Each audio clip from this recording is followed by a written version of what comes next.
Welcome to the Marketing Meeting podcast. I'm happy to host an old colleague of mine, Jason Fulton, today. He is the founder of This Memento, a people-centric insights and strategy agency. Welcome, Jason. Hello there. When you say old colleague, it makes me feel old. Or is there a better Mature English saying colleague. to that? But when I say ex, it's just like I use ex for people who are dead or for ex-boyfriends. What's the correct usage for an old colleague, which is young? Yeah, no, it's an old colleague or an ex-colleague. I don't think that we found a better word for it, which is Yeah, we ironic worked together in the considering the past. work that we do. We should be Exactly. thinking about better terms for this, but we're doing that. And thank you very much for having me. It's a pleasure that after all of these years that we've known each other, that you've invited me to your podcast. Yeah, I think there are some people in the podcast that I feel like I need to get mature in the podcasting process, and I need to get better so that I can host these people. I'm trying to break that rule because, like, for example, you have been always on my mind that I wanna, host at the podcast and so on. But I was just like, there is a time for Jason because I wanna. Because that's the consumer insights is a important topic for me. It's not that I'm so anxious when I talk to you. No, actually, I just want to make sure that I'm able to interview you in the way I want to. So it's been a Yes. while. But Mm. maybe you don't know, but you played an important role in my marketing career, Jason, because my first real consumer insights project was led by you. And when I say real, meaning that before I worked with you on a project, on the project that we had in Turkey, I was involved in qualitative, quantitative research, just like more of the traditional methods of consumer research, like customer research. But then there was this moment that we were about to launch a big campaign, like big change in the culture. And then I met you and the project in Turkey. So that's why I would like to first of all ask you, what is different when you do a qualitative or quantitative research and the work that you do and you provide in your projects? Yeah, I mean, it's great to hear that you mentioned the project that we did, because I think that that's really indicative of the way that we work. Um, and sometimes when I face the question that you're asking me, it's not only do I face this question from people who work in consumer insights, Mm-hmm. but I also face this question from people that work in marketing or product creation, which is, what makes your work so unique within the industry? Now, how I would answer that question is that um, it all starts from what I believe to be foundational human behavior. Mm-hmm. That's where it starts. Um, and we all have the foundational qualities needed to do the work that we do. And what I mean by that is that as human beings, we have all grown up with um, wanting to ask questions, wanting to find answers to questions, being curious about how other people live or why people behave in the way that they do. And I believe that with any people centric work, be it quantitative or qualitative, it should all start with the foundation, which is we are human beings, and this is what one of the things that we are on earth Mm-hmm. to provide for ourselves, right? Answer some of those questions. So I would say, from a big people thinking, big picture thinking, that's something that we all, as a team, there's 6 of us in the agency in Amsterdam, that's all the things that we share as a team. Now, the other thing that we share as a team is this idea of a framework, right? Mm-hmm. So, yes, we have this curiosity. Yes, we have this sort of burning desire to have those big questions answered, but we also work within a framework.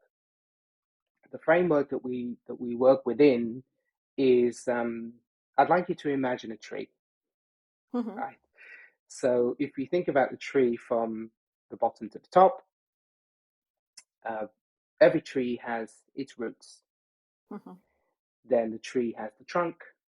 Then the top of the tree are where the leaves are. Mm-hmm. Now, if you think about a tree in terms of a framework for understanding people, this is how I'm going to break the tree down for you. Nice. At the bottom of the tree, the trunks, these are things which I like to believe are timeless behavioral culture. Mm-hmm. We're put on this earth, or we've been put on this earth to share and still tell stories with each other. This is timeless behavior from the cavemen to where we are today and where we will be in 50 to 100 years' time. That timeless behavior is we all want to tell stories. Right? That's our timeless behavior. All want to tell stories. Now, the trunk of that tree is the behavioral culture. Mm-hmm. Now, depending on the cultures that we are from, you and I have different cultures, you and I have different genders. So the culture changes the way that we like to tell stories to each other, be it through spoken word, be it through written word, be it through music, storytelling, rap music, folk music. So the actual, the sort of behavioral culture is changing, right? So the Mm-hmm. root is still the same. We still want to tell stories, but the cultural difference changes the way that we tell stories. And at the top is the material culture, what we use to tell stories. So, Mm-hmm. as I said before in my example, we used to tell stories around a campfire. Mm-hmm. Now, stories are being told via, be it TikTok, Instagram, via ChatGPT and AI tools, enabling us to tell stories. And those things change. Those Mm-hmm. things change more frequently, like the shedding of leaves of a tree. One season we're green, the next season they're gone, and the Mm-hmm. following season is a different color again. So Mm-hmm. our framework of even thinking is always, remember, we have a timeless influence, we have behavioral culture, and we have material culture. Mm-hmm. So that's the foundation of the way that I would like our team and Mm-hmm. also our partners, our clients, our collaborators to think within that framework. Mm-hmm. But Within for that, example, sorry, I'm kind of going on a, sorry to cut yes. your word, but within that tree, for example, tree, when you go deep in your projects, do you start with root, like the trunk and the leaves, but there's only like one part that you are interested in understanding? Well, I would say the behavioral culture, Mm-hmm. the trunk Mm-hmm. is probably the most important when we establish a project with a client or a partner. The trunk of the tree is probably the most important. Mm-hmm. The material culture, how it ends up being told, is probably more to do with the recommendations. Mm-hmm. How should our insights come to the marketplace is probably the top, but we seem to concentrate more on the trunk of the tree. Mm-hmm. And again, just kind of coming back to just human behavior, one of the things that we like to work with and we like to encourage in our own behavior, but also the people that we work with, is this idea of applying empathy. Mm-hmm. Um, and that empathy, again, that's part of human behavior. But when you apply empathy to finding out answers to the big questions, that already helps to establish putting you in the right frame Mm-hmm. to get to the right insight.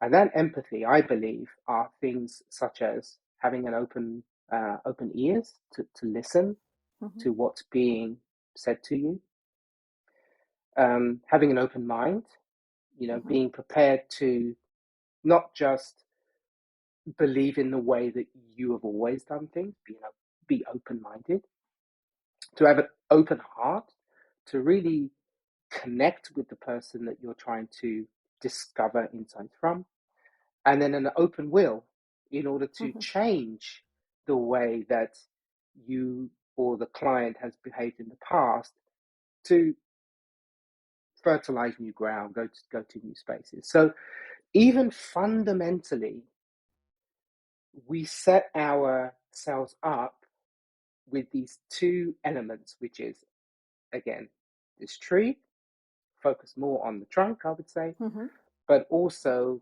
an open ears, mind, heart, and will. That's the foundation for everything.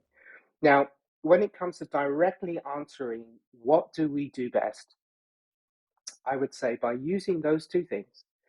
And over the years, we've worked with yourself in Turkey, in Istanbul.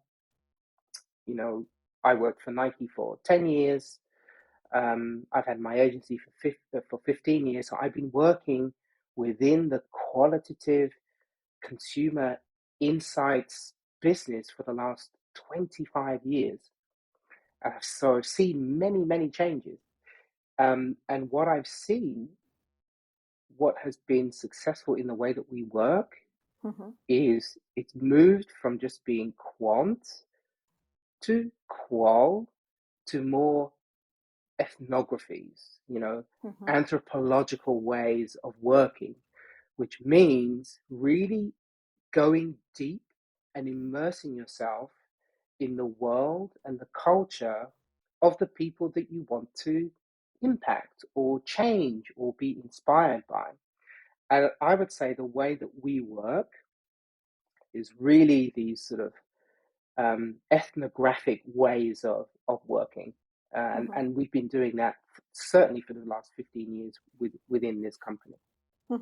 And for people that doesn't know qualitative, quantitative, qualitative, and ethnographic transition, so if you think about surveys, it's quantitative, right? Like polls or so on. And then qualitative is all the focus groups and those type of work. But ethnographic and also like more of a consumer insights thinking, just like you mentioned, it's more going deep down and understanding that trunk of the consumer. So my question for you, because when you start the project, you have to select the trees that you will listen to. Because like in a forest, there are the same trees, like different trees, but like same thousands of the same tree. How many do you select, and how do you define which one do you select? Yeah, and that's a great question. I mean, just going back to what you were saying about quantitative, right? So quantitative is, we could argue big data. These are surveys of a percentage of the population. And these surveys could be 2,000, 20,000, 60,000, 100,000 people. Surveys, and they get you to answer the, how many people are thinking this way, right? But there is no behavior in that it's just answering a simple question. Whereas the qualitative tends to get you the emotional data. How are people feeling about a certain issue or a challenge or the way that they are living their lives? So that's the qualitative part. And what's really important about that qualitative part and then going deep into their lives is that you don't need a huge amount of people to talk to get to some of the pain points of what's happening in their lives or their community or whatever it may be. What's important is the quality of the people that you're talking to. Let me give an example. A lot of the projects that we have worked on especially over the last 15 years, have been driven sometimes by consumer segmentation. Now, what is consumer segmentation? It's an interesting question. Consumer segmentation, let's go back to that quantitative numbers that I was talking about, 2,000, 20,000, 60,000. So consumer segmentation tends to start in this area. Mm-hmm. A big survey has been done, and a broad picture or even a broad outline of what a person's life is like, what they are interested in, what they do, how frequently they do something, is broken down into segments. So let's take 60,000. You can break that into segment A are high network individuals. Their demographics are between this age group and this age group. They do this, they spend money on this, and they do this frequently. Then you have another segment. How much they earn is this amount. It's not as high as the previous segment, but they earn this amount. Their age group is this, their age group is that. And you can break that 60,000 people into 6 or 7 different segments. And those segments are very useful when it comes to having a broad picture of what is happening within the marketplace or a sector based on big numbers, right? And that can help to steer a marketing team sometimes or a sales team in terms of, hey, we need to focus on, we want high network individuals or we want first jobbers, for example, another segment.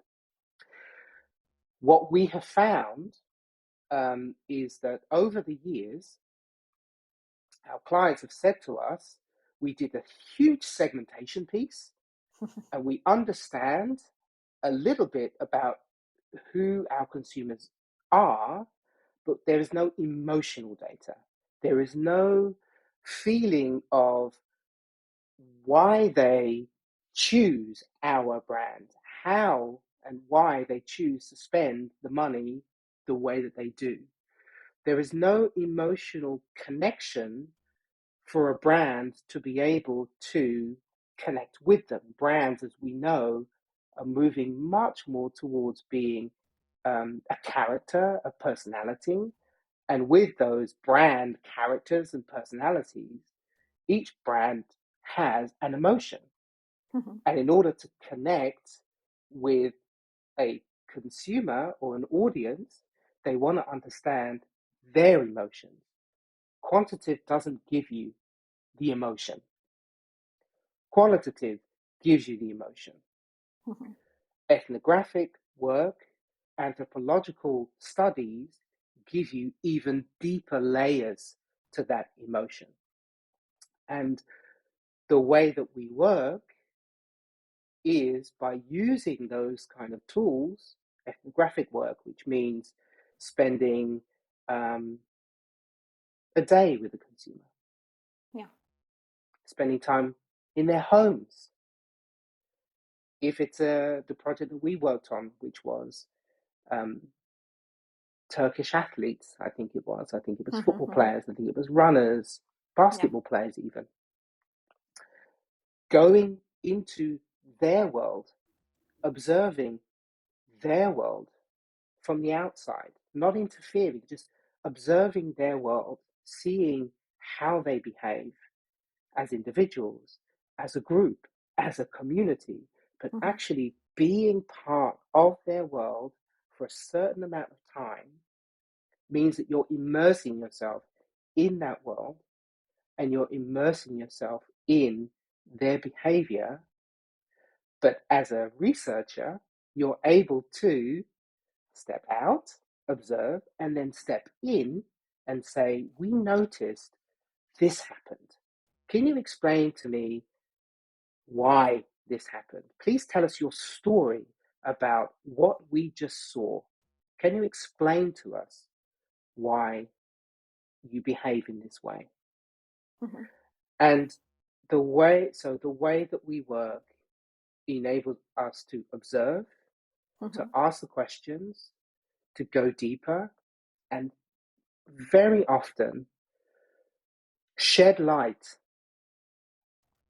on behavior that the people that we talk to didn't even realize themselves. I think this is insight. Yeah, and this is insight.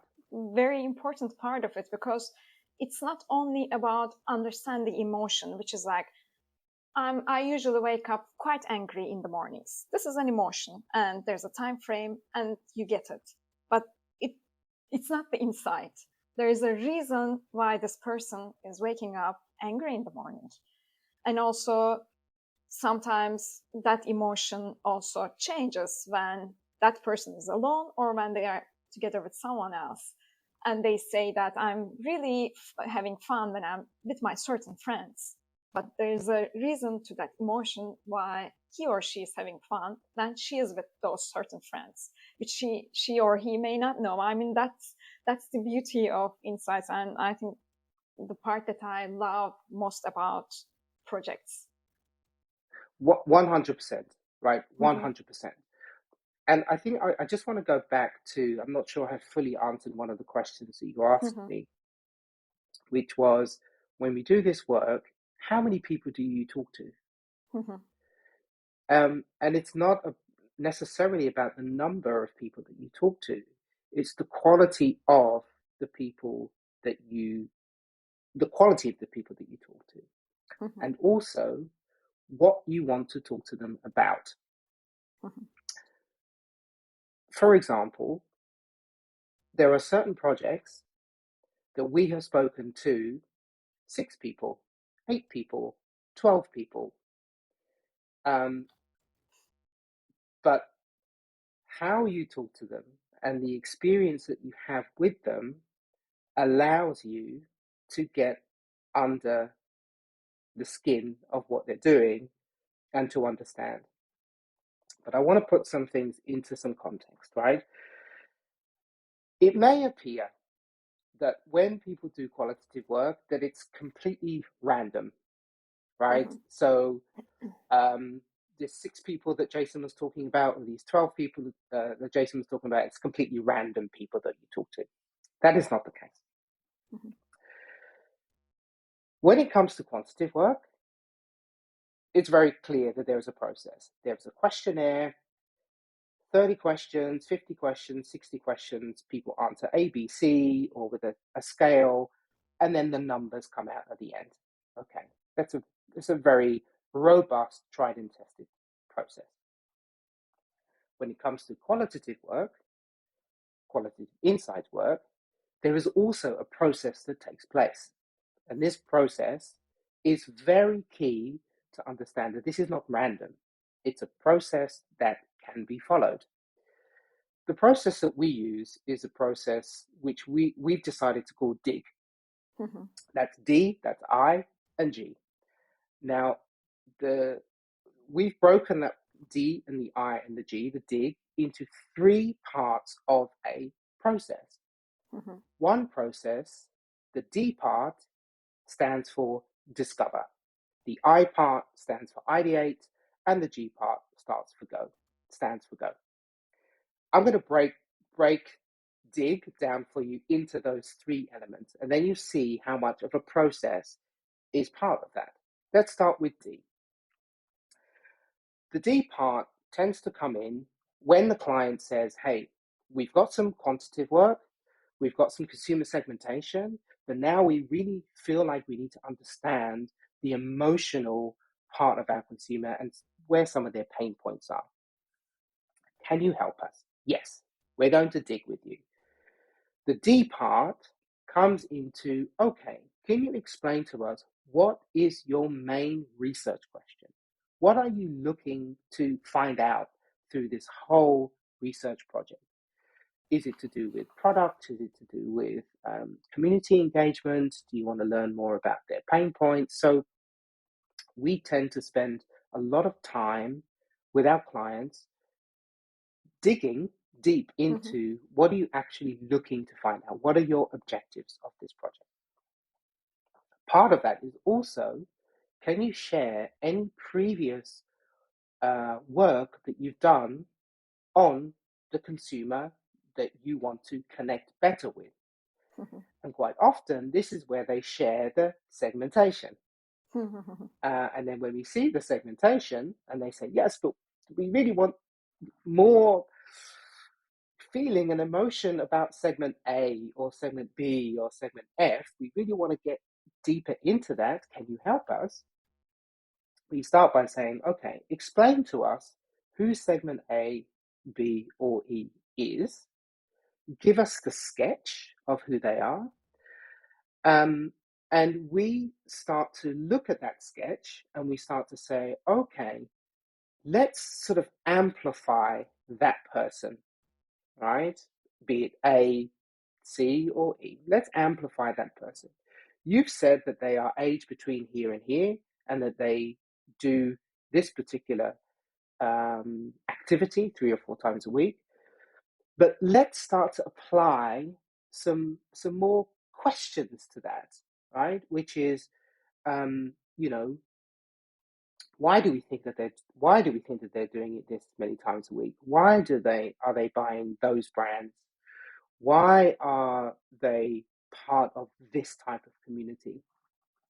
And we start to basically sort of flesh out the consumer segment in terms of more criteria. We want to know not only what they're doing, but why they're doing it. And so we start to actually ask already more questions of the segmentation, and those questions start to create what we call a qualitative consumer survey. And Just that one question qualitative here. consumer survey is about recruiting people. Yeah, just one question there, because they already come up, like in your example, they already come up with like, this is segment A, and I want to understand more of the segment A. Is there also incidents that the segmentation is not there and you are able to still work, or also sometimes the segmentation is so broad that they have to niche it down? Because usually when we talk about segmentation, there's also a problem there. People tend to do segmentation based on demographics only, or like it's so wide or it's so narrow. Then is it possible still to work with you then in that case, or they have to make the segmentation before upfront? No. They don't have to have a segmentation before they approach us to do some work. We've had examples where we've had some segmentation which are extremely broad, that they literally, as you've mentioned, they've just given some demographics, and they've given things such as, you know, the shops that they go to, the people that they follow, or how much they spend. But it's so broad that there is nothing that the team can use to really work on. There's, you know, the teams that we tend to have come to us tend to be brand teams or tend to be product teams. Yeah. And they want to have something more tangible, something more concrete to work with. Be it a problem, be it yeah, mostly it's a problem that the team want to solve. And if it's too broad, then there is nothing to create from. Yeah. Equally, we've had something which is very narrow, which is, you know, it's a very sort of definitive consumer segment, but it's so narrow that the team feels like they're in shackles, that they can't really be flexible within that consumer segment. So you do have these two camps that sometimes things fall into. Sometimes people come to us and say, we don't know who our consumer is. We have a vague idea of who our consumer is, or we have an idea of the consumer that we want to connect with. Can you help us to construct a consumer that would fit with our brand or our brand aspiration? So there tends to be these three camps that we commonly come across. But coming back to the question of, you know, the number of people that we speak to, you know, once we get the segmentation, sometimes not, we try and look at, okay, you as a brand, what's the type of person that you want to connect with? Mm-hmm. Why do you want to connect with this type of person? What is it that connecting with this type of person will give you? What solutions do you think that the consumer needs solving? So quite often, it's a consultation with the brand and the ideas that the brand have about who their consumer could or should be, in combination with looking at the segmentation that they have and then reconstructing it all together to say, okay, this is your hypothesis, your assumption of who the consumer is. This is the data that you have, but this is the place that you want to be. Now let's construct the type of person that you should be speaking to in order to get insight. And once we have this sort of description, then we really flesh it out. And then we build a survey, we call it a recruitment survey, that helps us to get some initial answers to this sort of new profile that we're starting to create, gets us some initial answers. And then even the quality of the answers that we start to get from those surveys starts to give us an indication of who do we want to talk to? How talkative are the people who are answering these surveys? Are they, how willing are they to participate in a type of research that we want to set up for them? So quite often in our dig phase, where we're starting to understand the segmentation, we're starting to understand the client, we're starting to understand, what the client is looking for in terms of the objectives, we then start in that discover phase, start to say the best ways to really get to some areas of deep insight will be to do these things. It could be a focus group. It could be a duo, which is, two people talking to each other. It could be a triad, three people talking to each other. It could be a day in the life of one of these consumers. It could be a weekend in the life. It could be a week in the life of the consumer. It could be, digital diaries, for example, where you follow that consumer, you ask them to complete exercises over a weekend or a week or even a month. So you have all of these sort of different methodologies that allow you as a researcher to go really deep into their lives. And that all happens within that discover phase. So you need to understand what you're looking to discover. You need to leverage methodologies that allow you to discover those things. And then you need to create the questions and the exercises that enable you to get answers to those questions. And then you need to go in the field, meet with those people, depending on the methodology you're using. As I said, we tend to really live their lives with them. And that is our discover phase. And that's really, it's very thorough. It's very methodical. Yeah.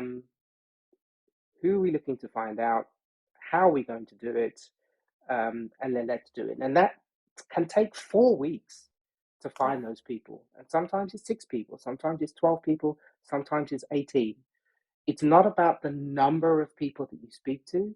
It's about the quality of the people that you find and asking them the right questions and experiencing their lives through their eyes, but with your eyes as a researcher to ask the right questions. And that's a really a key part of the whole process. So then the next step on the next phase is the ideate, where you get to meet them, right? Oh, or is it no, well, already on the you're meeting discover? them. Yeah, you're meeting them in the discover phase, Okay, right? okay. Ideate Um, is where and you distill, I guess. Absolutely. So here's what's super interesting about the way that we work. And I know that you've had Mhm. the experience, but some people maybe who are listening or watching may not have had this experience.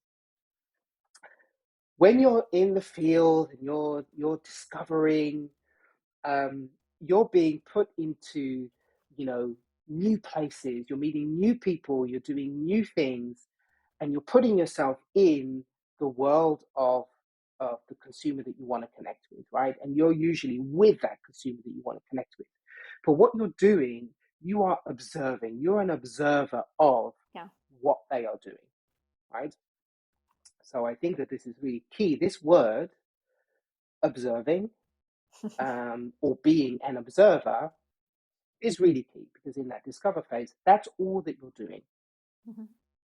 What's critical is the ideate phase, because the ideate phase is where you start to look for the patterns of observations that you've done from being in the infield. So, for example, you've designed the project with us where you've done focus groups or duos or immersions into their lives, and you're observing all of these things with the 6 people or the 12 or the 18, and you've seen, okay, with these people, I've done these observations, but now I need time to be able to analyze what have I observed. Mhm. And the observations, and explaining the observations, making sense of the observations, is where you start to move from observation into insight.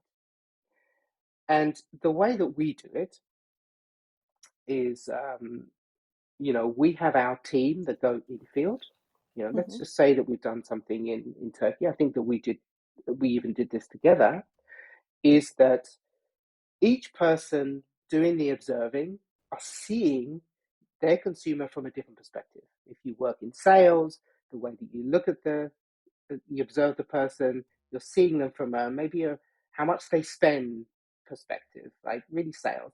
If you're seeing a person, if you are somebody comes from a product perspective, the way that you observe the consumer is the way that they, put their product on or use that product. So you're seeing things from a different perspective. The ideate phase is when you bring everyone who has observed that consumer together, and you start to share information, you start to tell stories. What did you observe from the time that we spent with the consumer? What did you observe with the time with the consumer? Oh, you observed this, observation A, which is quite similar to your observation A. Okay, what did you observe? And what you start to do by sharing your observations, you start to see that there are specific patterns that emerge, which are important to either that individual Mhm. who has been the observer and eventually the team, because you start to say, hey, this observation keeps coming up from person A, person B, person C. This is obviously an important thing that we've observed as a team. Hey, let's put that up there, right? An important observation. Um, and an ideation is about methodically going through the observation, telling stories about why you think that this observation is important over this observation. And with these patterns, you start to create specific themes.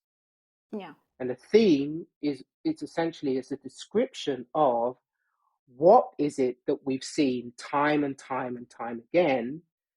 Let's name it and let's call it a theme. Now, how you get to an insight is when you start to look at the themes that are emerging. And if theme A, B, and C keep coming back as themes, you start to look at how can theme A and B come together as a description of we can see what is happening, but now we need to try to describe why this is happening. And this is the key component of why or what makes an insight. And an insight is a description of what is happening, a collection of themes, with a description of why it is happening. Because the why that it is happening is what starts to get the team to create something new to solve. It could be a problem that the consumer is facing, which is why they're behaving in this way. And that opens up the creative space for the brand to provide a solution to that problem. And it's really important that the word insight is a precious word. People use the word insight quite casually sometimes, but the word insight is a very precious word because it is about shedding light into a consumer world, and it's about if you can help to understand what that light is, then you can actually help to provide a solution to that consumer or that person or that community. And that's the ideate phase, where you can spend a few days together going through that process, helps you get to the insights. And then the last piece is relatively easy. The go phase is where you start to take those insights and you start to say, okay, how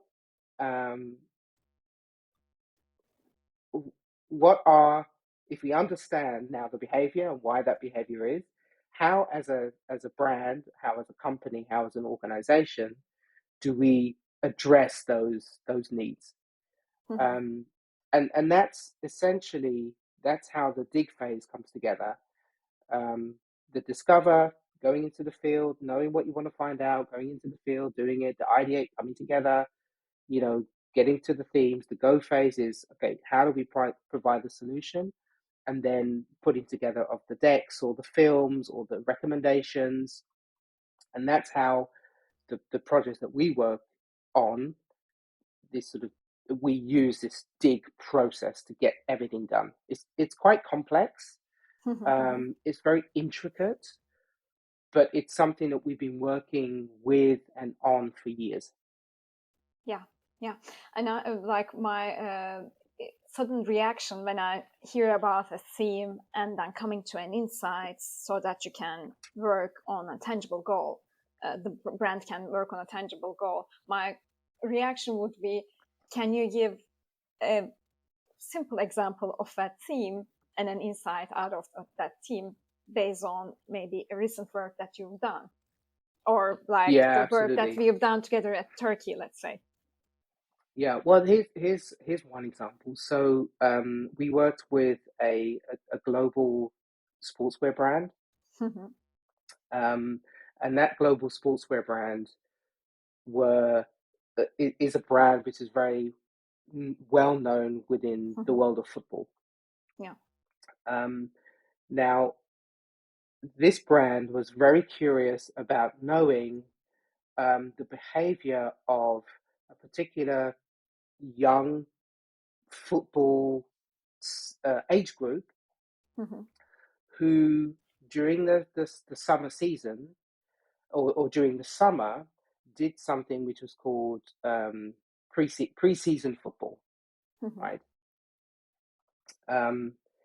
What we did on this particular project, we spoke to young football teenagers in, I think it was Berlin, London, and Paris.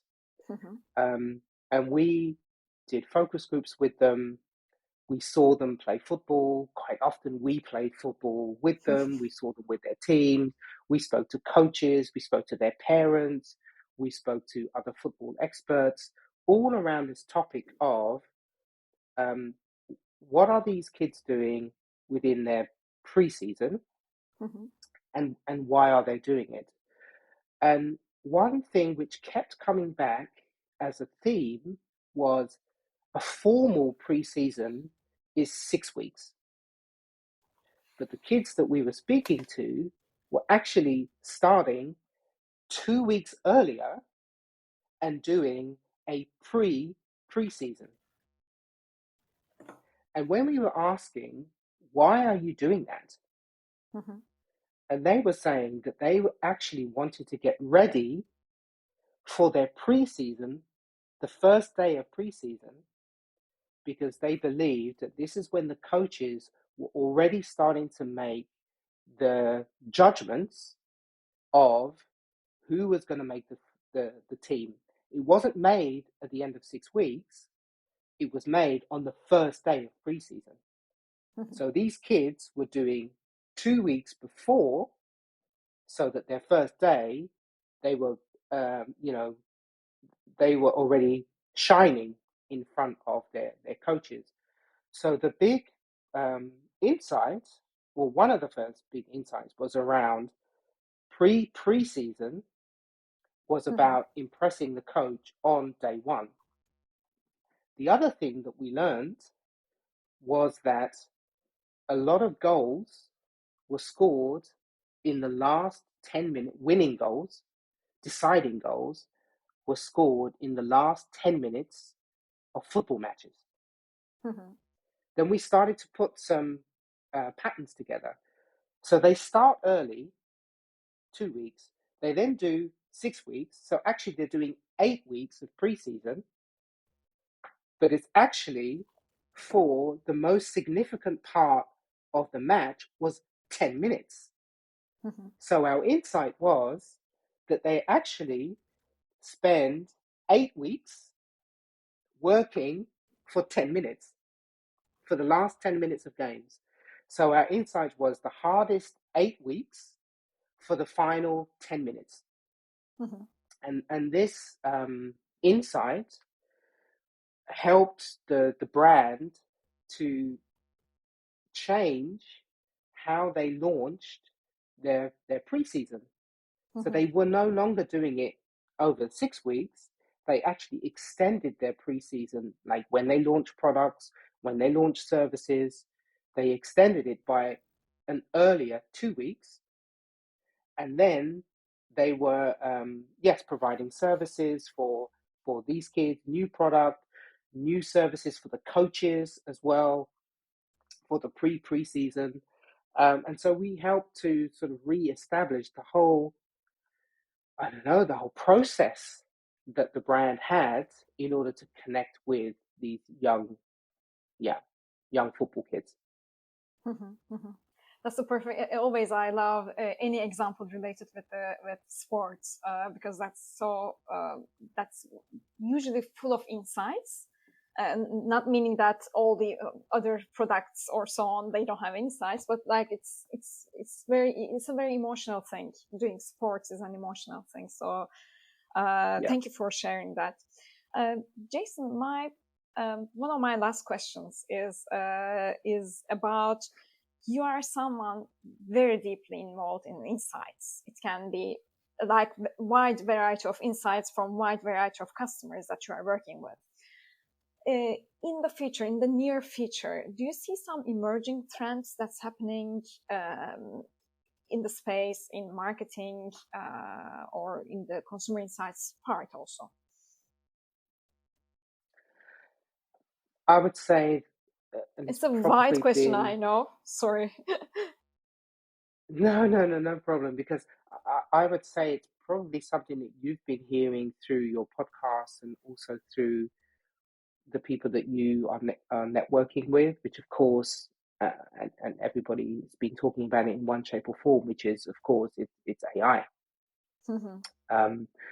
And one thing that we have been facing, is it competition? Probably. Is it other methods to use? Possibly. But one thing that we have been noticing is that there are companies, organizations, which are using AI to start to observe the answers to surveys, for example, to then create insights. So how can I describe this? I mean, we've been talking through this conversation about quantitative, Mm-hmm. and we've been talking about qualitative. We've been talking about, and in my personal experience, is the quantitative doesn't necessarily get you to the insight. It's either too broad, it's either too narrow, but it doesn't quite get you to the emotions. But what we've been finding is that increasingly the sophistication of AI is starting to look at the results or the questions being answered within those surveys, and are now starting to try to create insights based on the backs of the surveys. Now, that is absolutely competition for us. Why I see it as competition, because it's another service out there, it's another methodology of sorts which is out there. At the same time, I don't see it as competition. And the reason being is that I believe, coming back right the way to the start of our conversation, which is about human behavior, right? Yeah. Open ears, mind, heart, will. As a human being, when you're engaging or interacting with a consumer face to face, in their space, with their community, with their friends, there is something about that human interaction that you're observing and that you're part of, which cannot be replicated by something automated or something which is digital. There's just something which is special about those moments that you have with someone. And no matter, I believe anyway, at this moment in time, no matter how sophisticated an AI can be, or a program or an algorithm can be, I don't think it truly gets you. It can give you an idea of where the insight can be, Mm-hmm. but the interaction with people gives you the direction that you should be looking to follow, and then the insights that come out of that interaction fused with where the brand wants to go.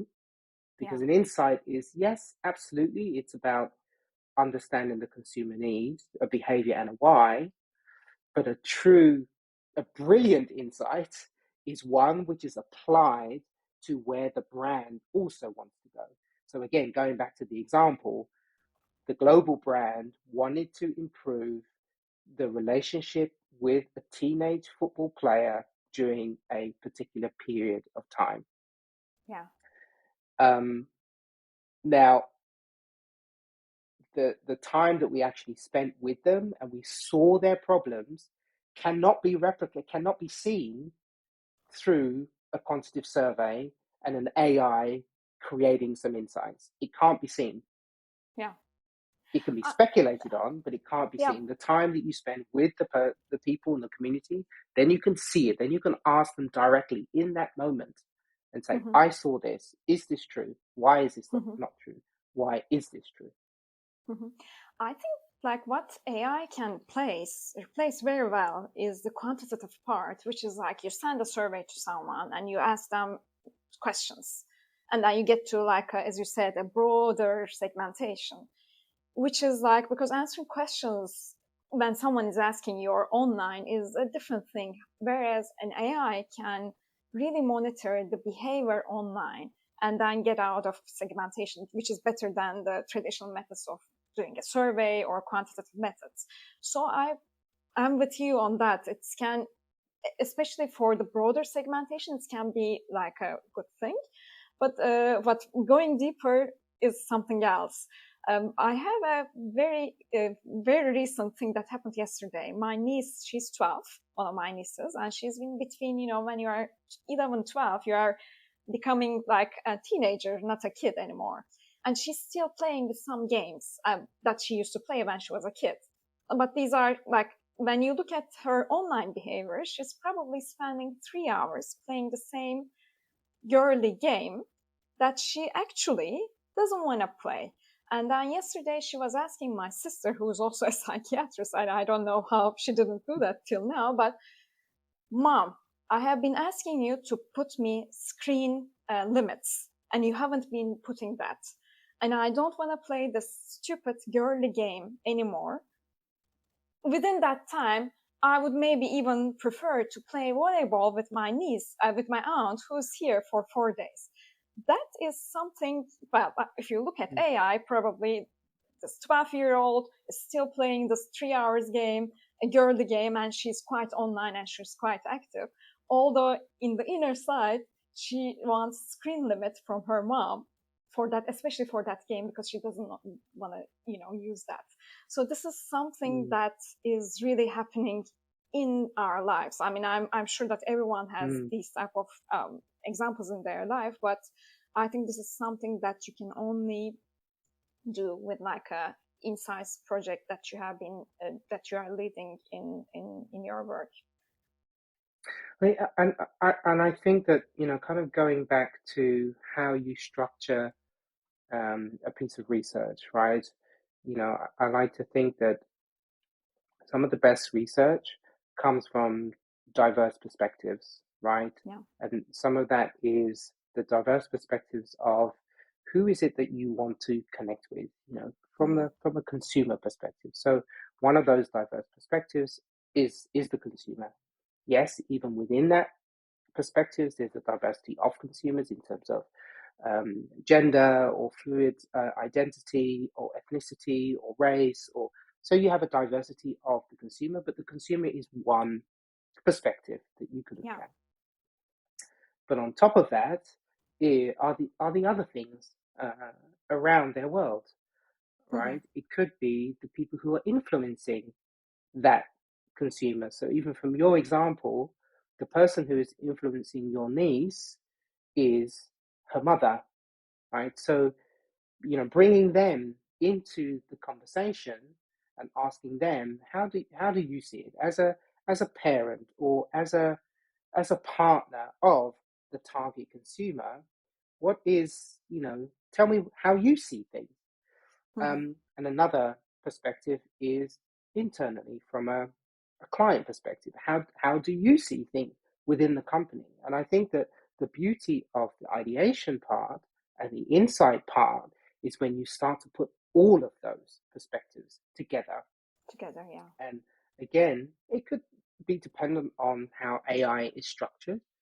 But what we tend to find when you create a quantitative piece, it's usually just the consumer. But when you do a qualitative piece, it's the consumer plus it's this, plus it's this, plus it's this, plus it's this. And it's that beauty of the diversity of all of those different perspectives, looking at more or less the same question, but all from a different angle. That's when you start to get different layers, which again go towards the insight. So, and the AI, in our example anyway, or our perspective, could be that the AI only gives you one perspective, the consumer perspective. And it might enhance the way we work, but not replace, but either transform it. That's how I want to see it, actually, AI coming into our world. Yeah. I mean, wouldn't it be great when and if, as you've mentioned it before, when and if AI already start to give more dimensions to a consumer segmentation? Yeah.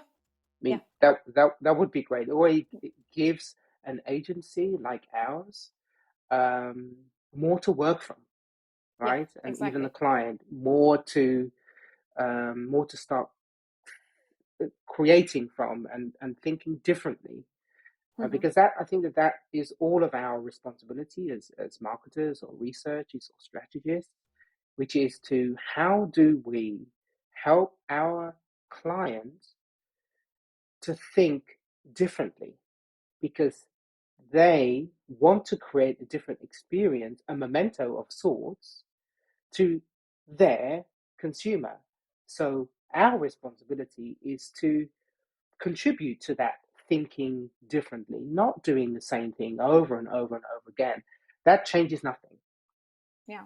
But when we all hold hands on and align on what is our responsibility as people within marketing, it is to provide something, amazing and unique and moves people. This is what we should be doing. This is why we're in this profession, right? Yeah. And if we're not, maybe we're in the wrong profession. That maybe be really provocative. Yeah. To wrap up with, I have two questions that I usually ask to all of my guests. If you could recommend one book, what would it be? Yeah, this was a really tricky question because I was thinking of a book that I've just been reading, and I thought, oh, maybe it's along those lines. And then I thought, oh no, actually, it could be wider. And actually, it takes me to a book that I'm reading now, which is Oh, now the second time I'm reading it, which is, I don't know whether you know Wild Swans. oh It was no. a book written in 2019. It's about three generations of Chinese women, Okay. grandmother, Uh-huh. mother, by a woman. I have the book here, and I want to get it right. It's Jung Chang, Oh, okay. Can you and show the and I think cover? it's sorry. Is the book with you? Can you show the cover? The book is literally with me here. It's this here. Ah, no, I haven't seen it because the reason that I asked, because when I'm at the bookshops, I usually spot some of the books. Okay, I haven't heard about that before. Wow. Yeah, I remember reading it, I think 2019, maybe even earlier. And what I Mm-hmm. think is so wonderful about this book, it's it's the it's three generations of Chinese women. It's Mm-hmm. written by, let's say, not the last generation, but the most recent generation of Chinese women, Mm-hmm. looking back at their lives, of their lives, Mm-hmm. how they were informed by their mother, and how the mother was informed by the grandmother, all through the lens of this huge change in China from 1912 right to, at that time, 2019. So it's autobiographical Mm-hmm. through the views of these three women, or three daughters of China. Wow. Wonderful book. I'm Wonderful, gonna wonderful book. I'm gonna try that. So when you have that book, what's your favorite coffee place in Amsterdam then to read that book? Let's say. Ah, that's also a great question. I like to go to a place called Plek. Plekk, Mm-hmm. I think. Oh no, I think it's QK. Plleek. Okay. It's Plek. Plek. So Plek is it's in Amsterdam North. Mm-hmm. It overlooks the river. Um, they have a sort of man-made beach that they've made. But the thing that I love most about it is that it has DJs. So on the weekend and Oh, sometimes okay. during the week, it also has the DJs playing sort of outside on the beach. So it Mm-hmm. gives you in Amsterdam a feeling that you're not in Amsterdam, that you're more like in some sort of Mediterranean country, and it's Which a you wonderful need place. The living people in are super Amsterdam. nice. Yeah, a little bit. And if you've lived in Amsterdam where it rains a heck of a lot, it's nice to feel like you're somewhere else. How was the weather today? Awful, Okay. absolutely awful. When I woke up this morning, it was bright sunshine, and then it's been raining ever since. I This is wish, Amsterdam. yeah, I wish tomorrow and the other day you're gonna have a little bit of sunshine at least in the Me week. too. Thanks so much, I hope Jason, so. for being in this call. And there are so many other questions that I want to ask you. And then even the insights part was like, it can, like I had so many questions actually. I couldn't bring up the words. But maybe on the next call, we are going to do that. Thank you so much. Yeah, thank you. Thank you very much for having me. And I hope that your listeners have found it